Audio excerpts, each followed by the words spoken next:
Ubu ni isaha 10 n'igice ku isaha mpuzamakungu ya GMT, isaha 12 n'igice mu Rwanda no mu Burundi, muri kumwe na Florentine Kwizera. Ndabaramukije mwese kandi ndabahaye ikaze abakunzi ba BBC Gahuzamiryango mu ngingo zigize ikiganiro cacu cyo kuri wa kabiri itariki 2 z'ukwezi kwa gatandatu muri 2020.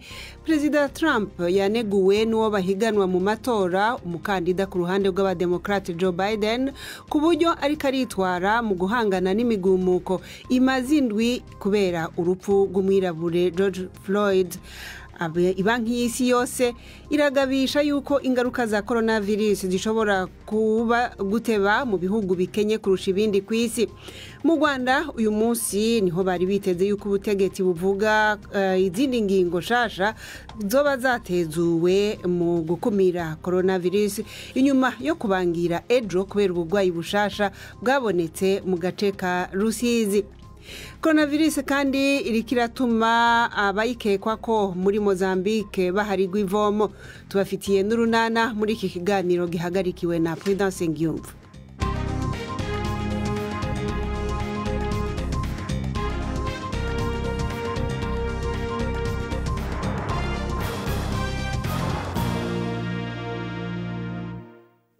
Nongeye kubaha ikaze. Umukandida w'uruhande rw'abademokrate mu matora yo muri Leta Zunze Ubumwe za Amerika Joe Biden avuga ko igihugu ciwe kirembejwe no gukena uburongozi bwo kunga ubumwe bwaco mu gihe nk'iki cicuka kibi gifatiye ku macakubiri y'urukoba.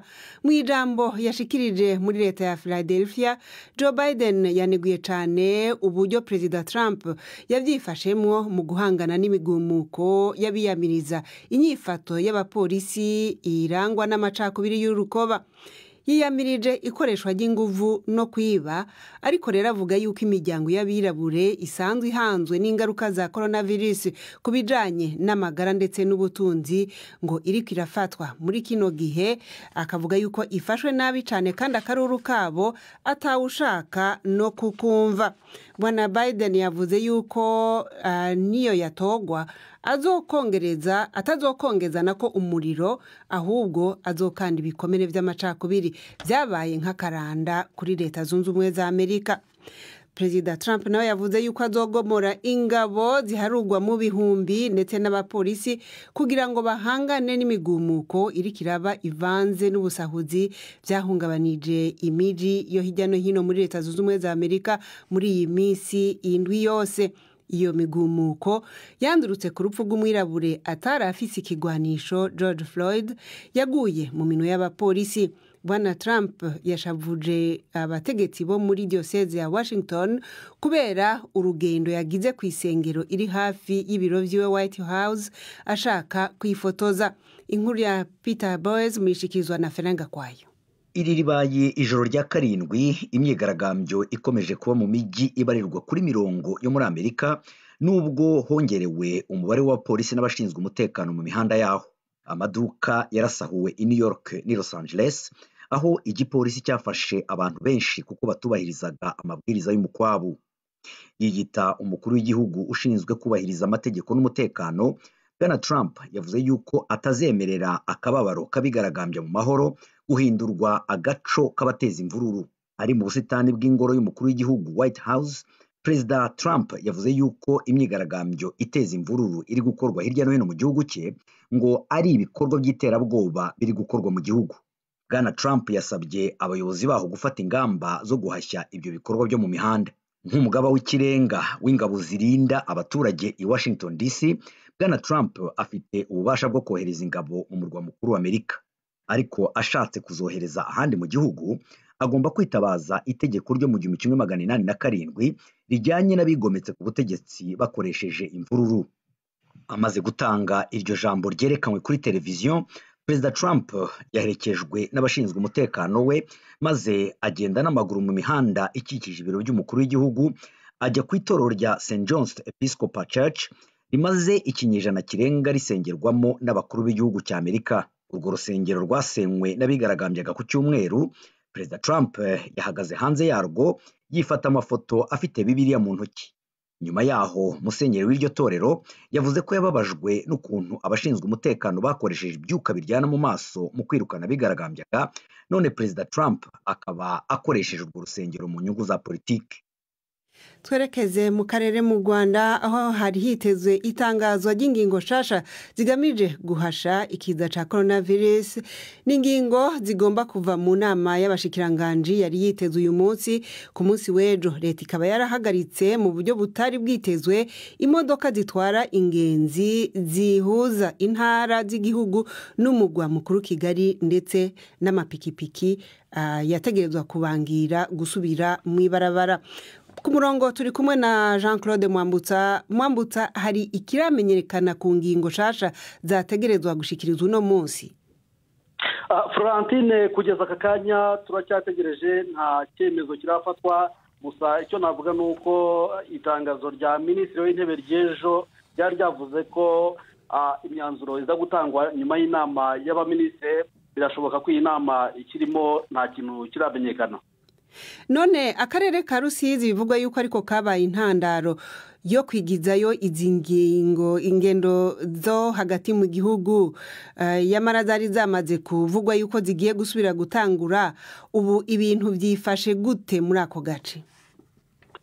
Akarere ka Rusizi ubu ngubu kashyizwe mu kato, bisa nkaho ari ku buryo bw'umwihariko. Ubu nta modoka isohoka muri Rusizi, nta yinjiramo, yewe n'abantu ntibashobora kuhasohoka cyangwa bahinjire, kubera ko ari ako gace gafatwa nkaho muri iki gihe gahanzwe amaso, kubera ko hamaze kuboneka abantu benshi banduye iyi ndwara ya COVID-19. Ku bijanye n'ubwo bwandu bwa coronavirus nyene, ibiharuro ubu bihagaze gute, ko havugwa yuko hariho ibishasha by'abakomeza kwandura? Ubu ngubu ibiharuro bimaze gukabakaba 380 banduye, ariko nanone igice kinini cy'abasaga 230 bamaze gukira. Kugeza ubu nanone icyo navuga nuko hamaze gupfa umuntu umwe wapfuye ku wa gatandatu, niwe wenyine umaze gutangazwa ko yazize COVID-19 ku butaka bw'u Rwanda. Uyu akaba yari umuntu w'imyaka 65 w'umushoferi watwaraga amakamyo yambukiranya imipaka. Nubwo hashizweho amategeko abwirizwa gukomeza kubahirizwa, ubu hari ibikorwa vyemerewe gusubira gutangura. Umwuka umeze gute mu bantu bakomeje kumva yuko hari ubwandu bushasha kandi mu isanzwe bategezwa kuja ku mirimo yabo? Nibyo koko Florentine, hari byinshi byafunguwe. Hari ingendo mu miji hagati ndetse no mu ntara hagati, ariko abantu bahana intera. Hari ibikorerwa by'ubucuruzi bimwe na bimwe byafunguwe, ariko nanone bagasabwa kwitwararika ababigana. Gusa nanone hari n'ibindi bitararekurirwa, twavuga nk'insengero, amashuri, ndetse n'ahantu abantu bakunda kujya nko mu mazu y'ubunywero, byo biracyakuze kugeza uyu munsi. Urakoze Jean Claude Mwambutsa. Nubabwira yuko kuvyerekeye iyo ngwara ya COVID-19 nyene, ikigo c'Ubwongereza kijejwe gutunganya no kugeranya ibiharuro vyifashishwa mu gutegura imigambi cemeza yuko ibiharuro by'abantu bashobora kuba barahitanywe na coronavirus muri iki gihugu birenga 48,000. Ubwongereza bukabuza ku mwanya wa kabiri inyuma ya Leta Zunze Ubumwe za Amerika mu kugira abantu benshi bahitanywe na coronavirus ku isi yose. Ico kigo ca Leta y'Ubwongereza gitumwikomo ku mushikiranganje w'amagara y'abantu Matthew Hancock ko kuvyo leta itangaza bijanye n'ibipimo, kikanegura yuko bashira imbere ibitigiri by'abashobora gupimwa aho gutangaza ahubwo abamaze gupimwa koko. Reka ubu naho turabe ikibazo kijanye n'ubutunzi gifatiye kuri iyo coronavirus nyene iba nk'isi yose iragabisha yuko ubutunzi bw'ibihugu biriko biratera imbere buzogigwa ko ingaruka zizomara igihe kirekire kurusha ahandi. Ibanki y'isi yose mu cegeranyo cayo ikavuga yuko hejuru y'ingaruka z'amagara zishoka zibonekeza hazoba n'izindi ku mitahe yahora ishogwa muri ivyo bihugu, ndetse bikazosesereza n'umwimbu uturuka mu bidandazwa bishorerwa hanze. Izi ngaruka ibanki y'isi yose ivuga yuko zishobora kumara igihe kirekire ku bihugu bikiriko biratera imbere kurusha ahandi. Inkuru ya Andrew Walker mwishikizwa na Ivete Kabatesi. Banki y'isi isobanura ingaruka z'ikibazo cy'ubuzima nk'umwanzi ukomeye w'ibihe by'amahoro bitoroheye ubukungu bw'isi muri iki kinyejana. Icyegeranyo kivuga ko ibyo bishobora by'umwihariko guhungabanya by'igihe kirekire gahunda z'ibihugu biri mu nzira y'amajyambere, kuko cyateje ibibazo ku masoko mpuzamahanga aho ibicuruzwa bishobora kwambuka ku mipaka inshuro nyinshi mu gihe biriho bikorwa. Icyegeranyo kivuga ko iyo mirimo ariyo yari ishingiro y'izamuka ry'ubukungu mu myaka 20 ishize. Kiraburira kandi ko ikibazo gishobora no guhungabanya ishoramari nk'inyubako n'ibikoresho, ndetse n'ibijyanye n'ubumenyi butuma abakozi batanga umusaruro kurushaho. Banki y'isi yongeraho ko ikibazo cy'ubukungu kiriho ubu gishobora kuzasiga icyuho cya burundu kurusha ihungabana rikomeye ryabwo nyirizina. Gahuzamiryango tugeze ku isaha imwe iburi minota 20 mu Rwanda no mu Burundi.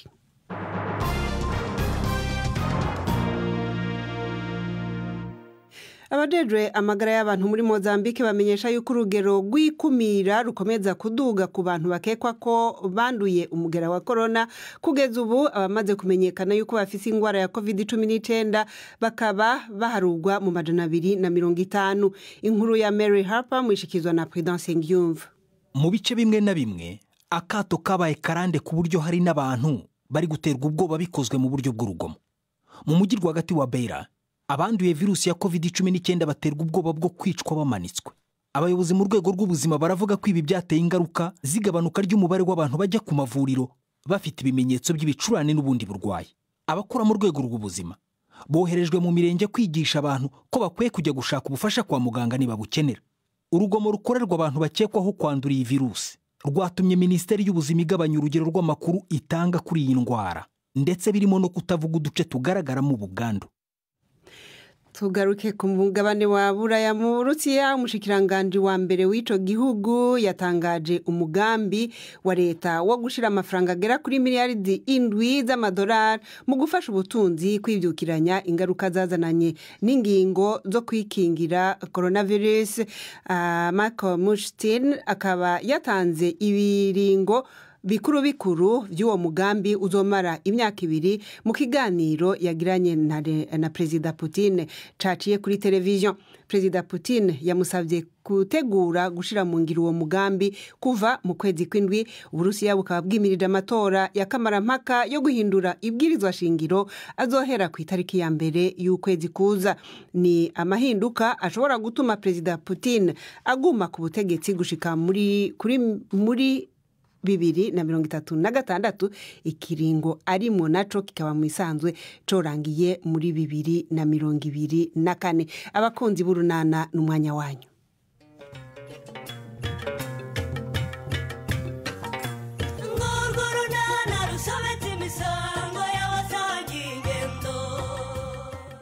Claire na Obama bakomeje gushakisha uko babona ikoranabuhanga ribafasha gukurikira amasomo.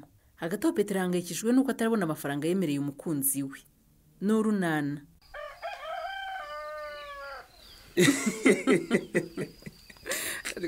Nara umugore urasetsa rwose. Uzi ko nkanguriye umwana Rureme? Wabura niki? Utabwira se ko akangutse icyo nkangure tutagize umurebwe. Ariko se ubundi nicyo ngukanguriye ko mbeshyera? Oya yewe, nokuri rwose nari maze kubyandika mu mutwe ko ari yo gahunda umbwira mu gitondo. Reka. Ariko se nk'ubu nkangura iki ko umurebwe? Ariko se ntuzi ko warayungaye kuri buzinduka ushaka kugemura amata hakiri kare kugira ngo ubone uko ujya guhinga wa mugabo? Ariko ubwo uzi ko naheruka kwizingikira kwa mugore we. Umva. Ntabyo uzi koko. Ibyo kuzingikira ngo rero byibagirwe, dusigaye turara kuri matora di. Dusigaye turara kuri matora. Ariko wajya uba umuntu mukuru. Ubyo rero tuvuga ntabwo byumva koko nk'umuntu mukuru. Nabyumvise ariko wibuke ko nta buryo bwo kuboneza urubyaro dukoresha, kandi igihe ndimo sinkizeye neza Rureme. Oya. ubwo rero ushatse kuvuga ko wabyibagiwe burundu rero? sinabyibagiwe ariko igihe cyose tutiteguye kwirinda sinshobora Rureme, ntabwo shaka kongera gutwita ntabishaka Rureme. Oya, mbese ubwo muri make urankatiye koko, urankatiye. none se ubundi ko twari twumvikanye yuko tugiye kuboneza urubyaro dukoresheje uburyo bwa burundu bw'abagabo, byagenze biti? Rega murebwa yire genda gake, hari ibyemezo bitoroha gufata. Uretse n'ibyo kandi n'iyi covid imaze iminsi ituma abantu badahura bifitemo uruhare. Ariko impungenge nari mfite zarashize cyagiye baduha ubuhamya ku kigo nderabuzima. Ibyo birakureba di, itonde mada, itonde. Nzafata icyemezo ari uko namaze kubona amakuru yizewe. Amakuru avuye kuri nyiri ubwite bwe. Ego, umugabo ko yivugiye ko yayikoze kandi akaba ari nta kibazo afite, utegereje amakuru agenda ati? Aho nzayakura ni ngiye uhaza ibindekere murebwa yi. Aha. Nyiyamenya ariko nzahita ngenda bankureva zegitumi nta kundi. Nuko rero igihe utarabona amakuru ushaka ngo twirinde kongera kubyara umwana tutabiteguye, ntukwihangana cyangwa se gahunda zigacamo neza ari uko dufite agakingirizo.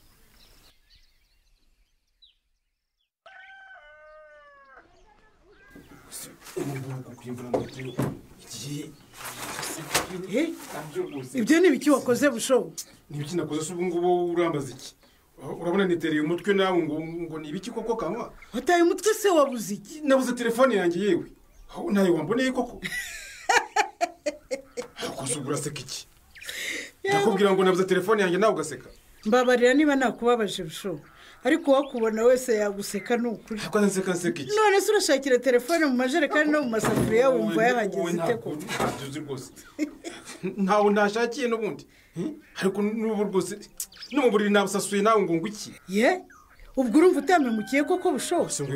Ariko si iyo telefone ko nibuka ko mu kanya wari uyifite hariya hanze. Sibyo se nyine? Nanjye ndabyibuka rwose, ariko nyobe wahirengeye. Ubwo ni wawe wagiye ku musarani uyifite mu mufuka ikagwamo Busho? Reka.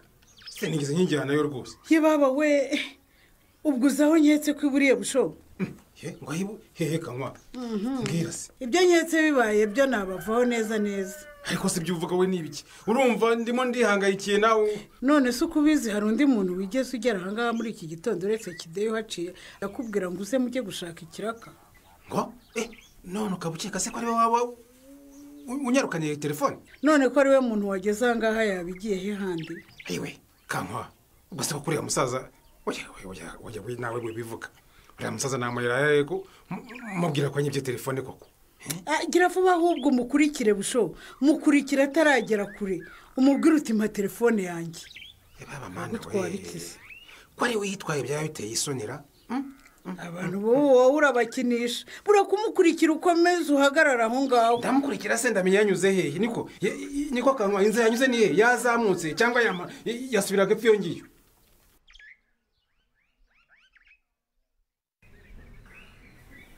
Ese Fili, ndakumva.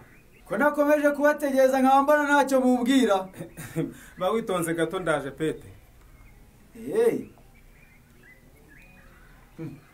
None se ibi ni ibiki?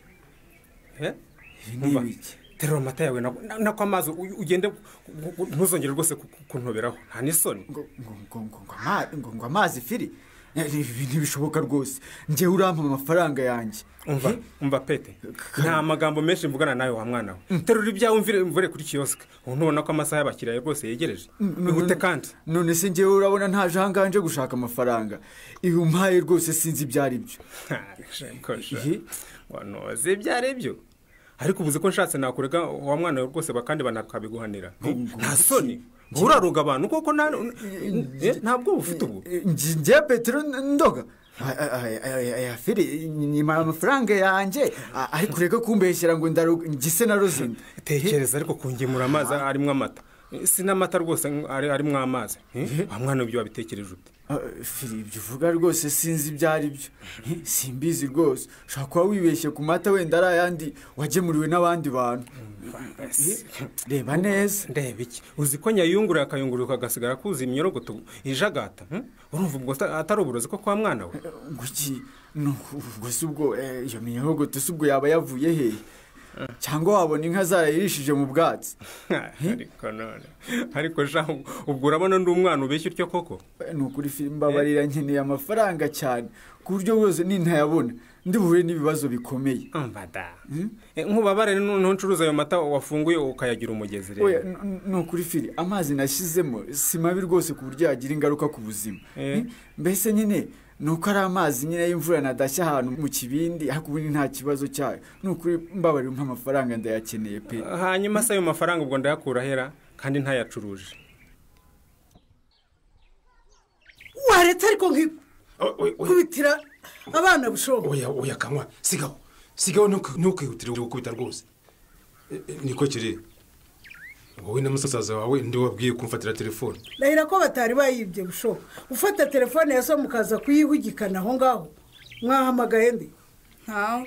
mama rwose uratubabaje twebwe twakiba telefone ya papa ngo tuyijyane. ubusore wowe tutashakaga iradiyo twumviraho amasomo yo mu ishuri.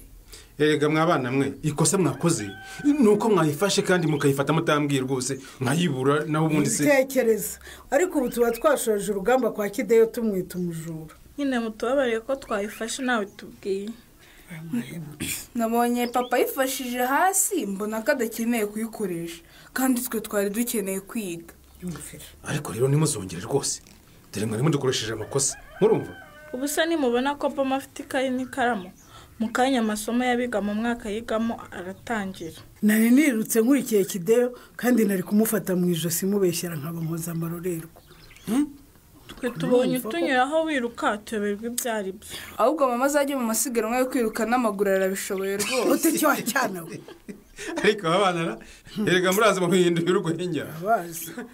kandi nuko mise mbabona naho ubundi iyo nta mugaruro ubu ngubu intambara iba yatangiye hagati ya na Kideyo rwose. nimuzongere rwose. ntituzongera papa.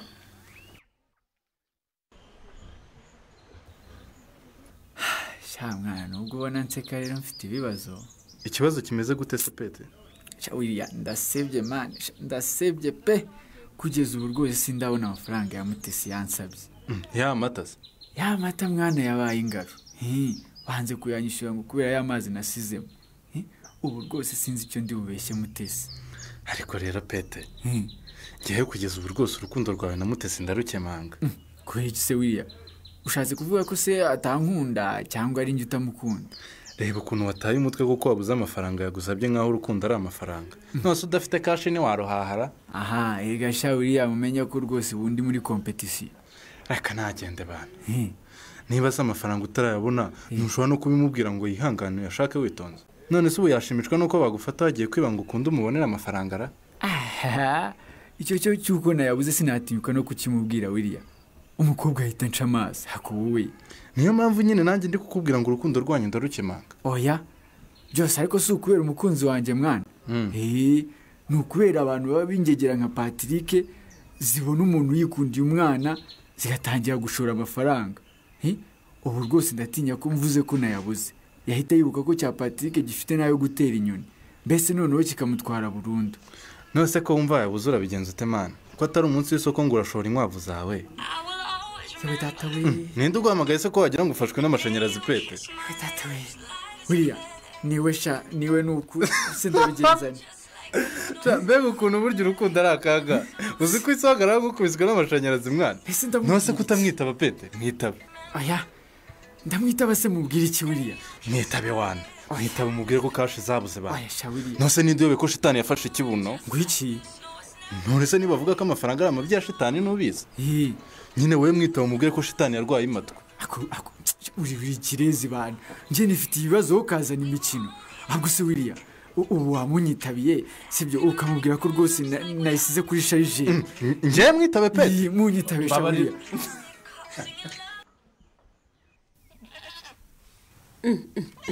rureme ndakumva. ugarutse gutira iki se kandi ko twakubwiye ko nta bikoresho bitera umuti mu birayi dufite? reka n'undi nta birayi impinga n'inyanya. ariko rero ntacyo nje gutira ahubwo ndashaka ko tuganira tukaganira rwose. yewe niba ushaka ko muganira rero usanze adahari rwose wihangane. mbese nta n'uhari? ntawe uhari. yo ngize amahirwe ahubwo. reka ni wowe nshaka se umugabo wawe. yewe yewe ngwino hanze ahubwo tuvugane.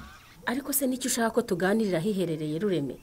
sindenga aha rwose aya masaha sinjya ndenga amarembo. data we. ubu rero ntacyo twaganirira hano rero impamvu nanze kwinjira mu nzu ibyo nshaka kutuganira ni ibanga rikomeye, ibanga ariko ruremesha ko tutamenyeranye. Utekereje ute kumbitse ibanga? ko ntitumenyeranye, tumenyane noneho ngubu rero.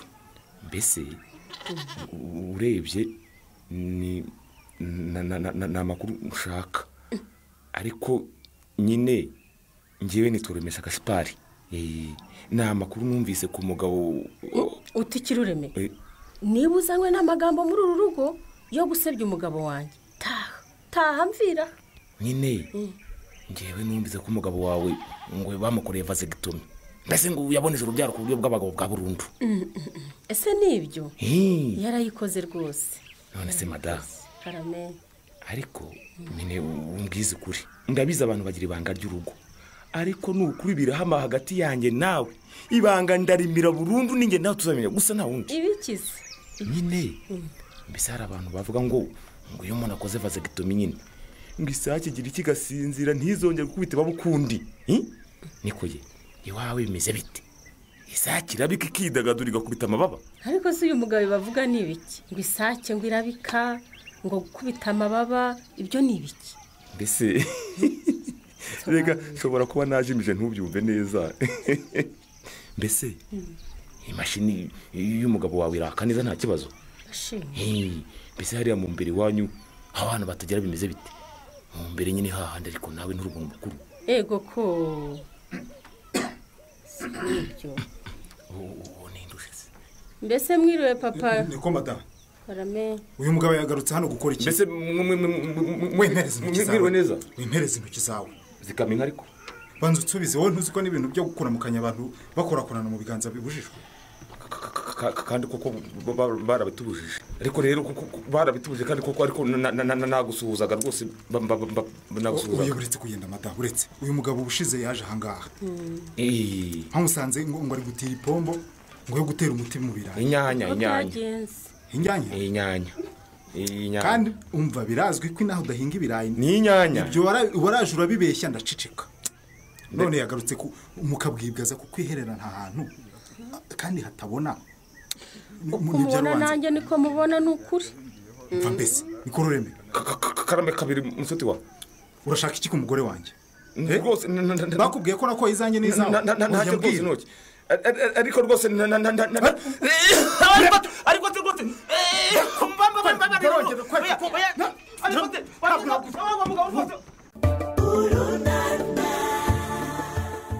Ruremesha mutaye kwa Kajwiga. Arahava amahoro se? Ntuzacikwe n'ikiganiro runana cy'ubutaha. Ikinamico runana mwitegurirwa n'umuryango Urunana Development Communication, mukayikurikira kuri radio BBC kuwa 2 no kuwa 4 saa 12:45 z'umugoroba. Ikinamico runana kandi mwayikurikira kuri YouTube. Kuyigeraho andika ijambo Ikinamico runana official maze utange n'ibitekerezo. Uramutse ufite ikibazo cyangwa igitekerezo kandi wifuza kutugezaho, watwohereza ubutumwa bugufi bwanditse kuri telefone igendanwa 0783181064. Mushobora kandi kunyuza ubutumwa kuri page yacu ya Facebook. Kuyigeraho no kwandika ijambo urunana. Dusubikiye ikiganiro runana cy'uyu munsi naho butaha.